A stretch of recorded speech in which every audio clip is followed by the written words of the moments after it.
Welcome in, ladies and gentlemen, episode 1 of the Los Angeles Rams Insider Podcast. My name is Tom Cavanaugh, your Los Angeles Rams beat writer on Sports Illustrated, and the host of the Los Angeles Rams Insider Podcast. Going to be with you for the entire rest of this season, covering up the Los Angeles Rams, their upcoming games, breaking news, storylines, all type of things that we're going to get into throughout the year. But first, we will start this week talking about the upcoming NFC West divisional matchup between the Seattle Seahawks and your Rams. It's going to be a big one. You look back to last year, this Rams team went on quite the streak at the end of the year, and it was started with the Seahawks. They won 7 of their last 8 games to fit into a wild card spot, yet the Rams did fall to the Lions in that wild card first week. But they took down the Seahawks twice, once in week 1 by a considerable margin, and then a 17-16 win midway through the season before they went on that long stretch that was kickstarted against Seattle. And it's a little bit of the same this year. This is the tightest division in football, no doubt about it. You got 3 teams at 4-4, and then you have the Rams at 3-4, the only team in the NFC West to have hit their bye so far this year. And it's anybody's for the taking right now, to be honest with you. And the winner of this game will kind of control the top spot in that division. And if the Arizona Cardinals end up falling and losing on Sunday as well, the Rams or the Seahawks could find themselves in first place in the NFC West. Rams, if they win, would be tied with the 49ers, who are on a bye this week, so don't have to worry about the Rams. They'll be 4-4 until next week. A little bit of breaking news coming out of the Rams organization today. A couple of signings to the practice squad. A rookie inside linebacker, Elias Neal, and third-year punter Ty Zentner. Both of those guys from the practice squad are elevated for game day. They're going to be on the active roster come Sunday against the Seahawks. And a reason for both is a couple of injuries that have really bit the Rams over the last week. Ethan Evans, the starting punter for Los Angeles, he went down with an illness, and this is a very late occurrence. I mean, it happened very end of the week, Thursday, even maybe Wednesday it happened. And head coach Sean McVay, he spoke in a press conference earlier this week, did not give a ton of details on what the illness is, the diagnosis, how long he would be out for.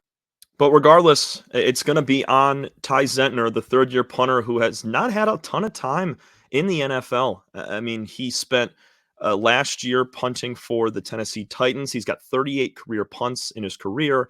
He's kind of been stuck around different practice squads. He's been on Houston's team, Philadelphia Eagles as well, but still a young punter, and he's going to be tasked with a pretty large duty this week against a Seahawks team that is looking for a big win, trying to get to 5-4 on the year. And Zentner, he's going to be kicking in a tough environment, punting rather, in a tough environment. Lumen Field in Seattle, open field, a pretty windy environment as well. And anytime a ball goes in the air, you don't know what it's going to do out there in Seattle. So Zentner, who has not punted once so far in the 2024 season, he is going to have to get his first couple of snaps this week. The other elevation is Elias Neal, as we mentioned earlier. Inside linebacker, a rookie, has not played in the NFL yet this year, has been on that practice squad pretty much all year, has been on the sideline, but just has not played or recorded any stats so far this season. But he's going to have to play a role. Sixth-year linebacker Troy Reeder, he was placed on injured reserve earlier this week on Thursday, and that's going to be a big spot for another guy to step up. You saw rookie Omar Spates as a linebacker last week. He had to come in, fill a starting role with Reeder going down, and then you bring in a guy in Elias Neal that can impact some things. So if Neal and Spates, a couple of rookies in the middle of that defense from the linebacker position, it's going to tell a tale if these guys can really pick things up quickly and get to playing good football in their first couple of games in the NFL. Against a Seattle team that does not run the ball that well, they're under 100 yards rushing per game, but they pass the ball well. The number one passing offense in the entire league. So we're going to see how Spates will work alongside of Neal, but 2 activations from the practice squad that are going to both be impact players this week on the road in Seattle. One player that's looking to have a huge impact again in Seattle is Puka Nacua. He's only played there once. Obviously, he's in his second year, but it was week 1 last year that the Rams went to Seattle, kicked it off with a win, and Puka Nacua shine, man. I mean, he was a 5th-round pick coming out, a lot of question marks around him. How much was he going to be used? How successful? How long would he last in the league? And he went off for 10 catches, 119 yards. So um, right now, he's kind of dealing with that right knee issue.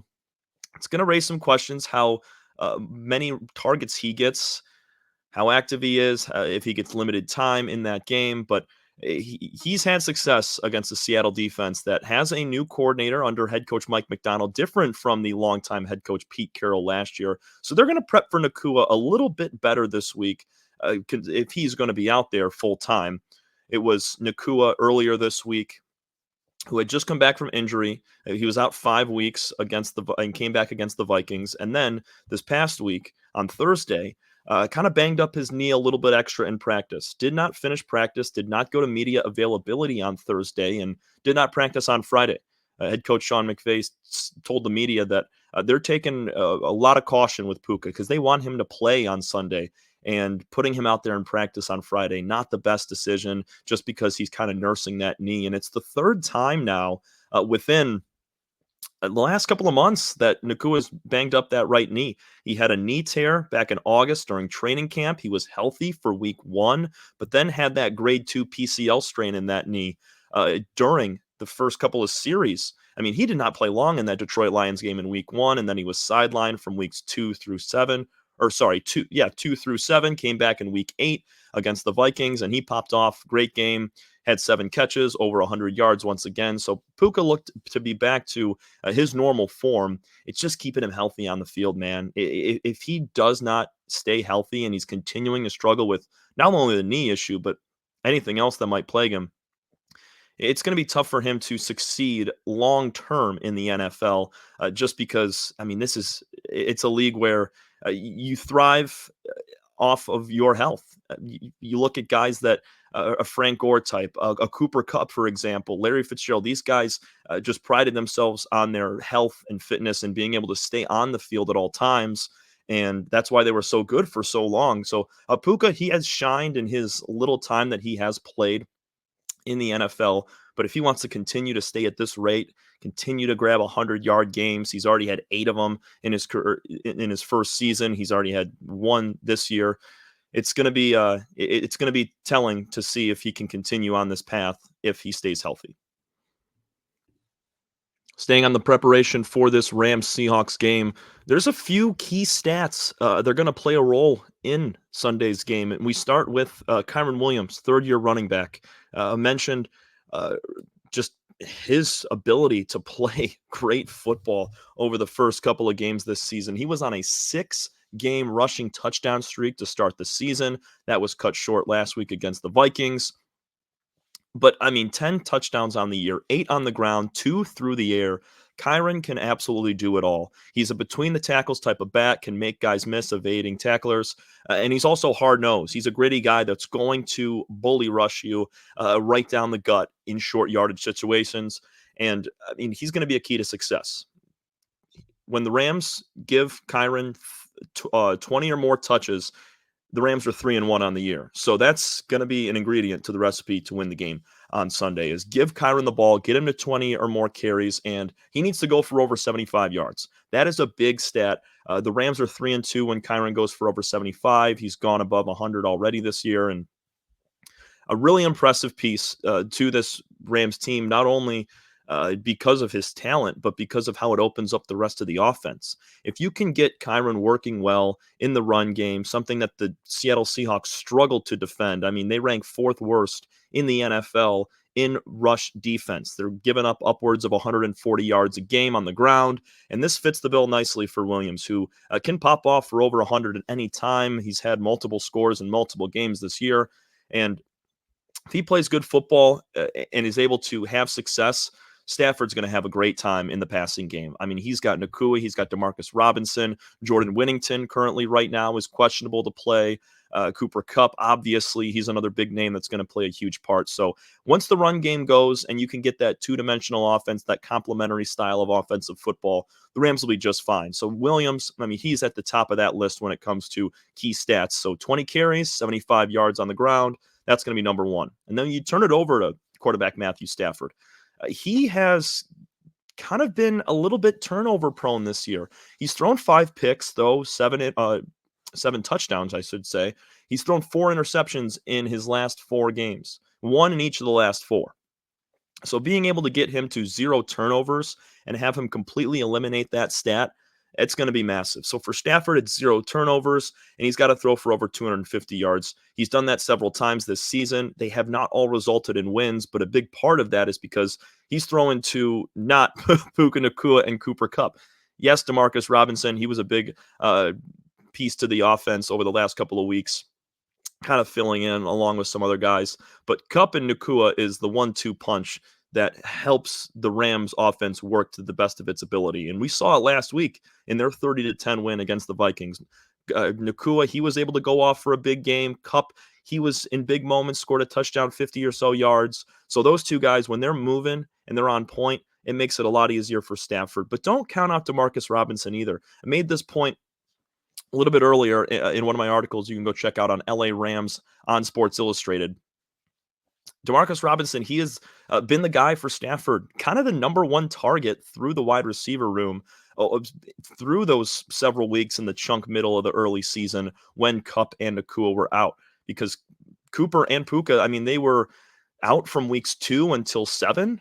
Or week 8, I should say. So, I mean, those are two guys that are getting back in. And Demarcus Robinson, he was the frequent pass catcher. So Stafford does feel pretty comfortable throwing to Demarcus. And that's why you saw him have 2 touchdown catches last week, because you could work around Puka and Kupp. But at the same time, you got Demarcus on a deep route, a little out, maybe a slant for a touchdown go pass. And that's exactly what happened against the Vikings, who have a very solid defense, one of the best in the league. So Stafford, his big thing, no turnovers, throw for over 250, and target your big names, and the Rams will be just fine on that aspect. You look over to the third side, we're going to switch to the opposite side of the football. It's the defense. They need to allow 20 or less points, and that's going to be a huge thing, because the Rams are 1-4 when they give up more than 20 points. That cannot be a recipe for success if they want to win this game, is giving up upwards of 20. They did it against Detroit.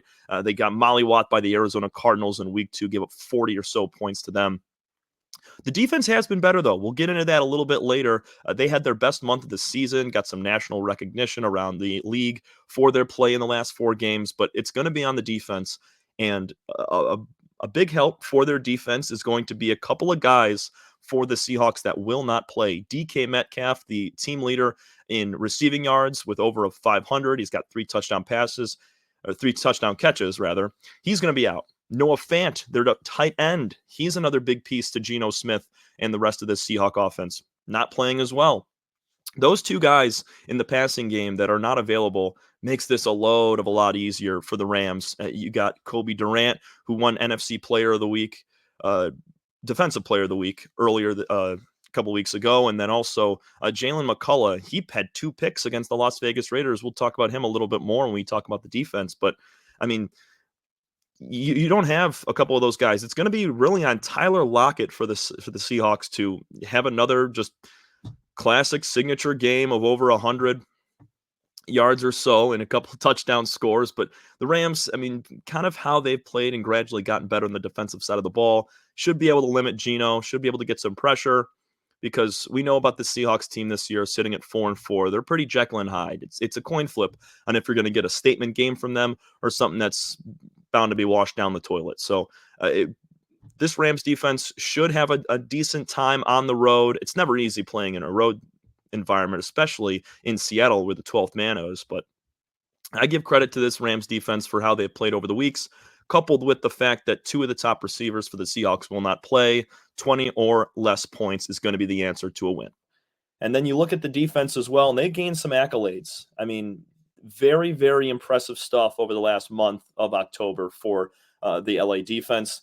Take a look at some of these numbers here. I mean, they finished as the number 1 scoring defense with 15 points. That was a pick 6, a fumble recovery added on as well over the course of the last couple of weeks. Really impressive stuff from them when it comes to turning the ball over and converting the scores. They also led the league in opponent third down conversion rate at just 20%. 17 punts forced over the last 4 games for the Rams defense. You hold teams on 3rd and short, and you get teams to 3rd and long situations, it's hard to be able to convert and get another first down when you got a defense like this. Jared Verse, a bunch of other guys. Verse has been the bright star as a rookie on that defense. Roseboom as well, and then they had 4 interceptions in those 4 games. And we mentioned Jalen McCullough, his 2 picks against the Las Vegas Raiders. Kobe Turner had one in that game as well. So 3 out of the 4 picks in the last month came in that game against the Raiders. That is tied for 6th most in the NFL. And then as a whole, they held offenses to 307 total yards. That's almost about 50 yards down from what they are averaging on the season. They're giving up upwards of 350 yards a game, not by a lot, but I mean, being able to minimize that, leave them to about 300, and then specifically in the run game, only allowing 104 rushing yards per game. That's the 8th fewest across the league, and you hold teams to about 100 or fewer yards, and there's a good chance you're going to come out with a W. When teams are up near the 125, 150, 175 rushing the football, that's where you run into trouble. You don't have the ball as much. Time of possession is a lot less, a lot more when you run the ball. But you got to give a lot of credit to this Rams off defense, I should say, for their performance over the last month, and for able to keep that going into this Seahawks game when it means the most in an NFC West matchup. This is going to tell the tale of what this team can do the rest of the season. You can follow me at TCAV30 on Twitter. You can also go over to LA Rams Insider on SI on Twitter and Facebook for all breaking news stories, for posts on Sports Illustrated, as well as a lot of opinions and takes on what this Rams team has done throughout the year and what's to come. And then also some breaking stuff mid-game. So we'll have live tweets. We'll have honest opinions on how the game is going, post-game reactions as well. So follow us on at LA Rams on SI, both Twitter and Facebook, and then my own personal at TCAV30 on Twitter as well. That's been the LA Rams Insider Podcast, Episode 1. This is Tom Cavanaugh saying so long. Thanks again for tuning in for today. We'll be back tomorrow for a little recap of what's to come from this LA Rams team against the Seattle Seahawks, an NFC matchup coming this Sunday afternoon. Thanks so much, everybody. We'll see you next time.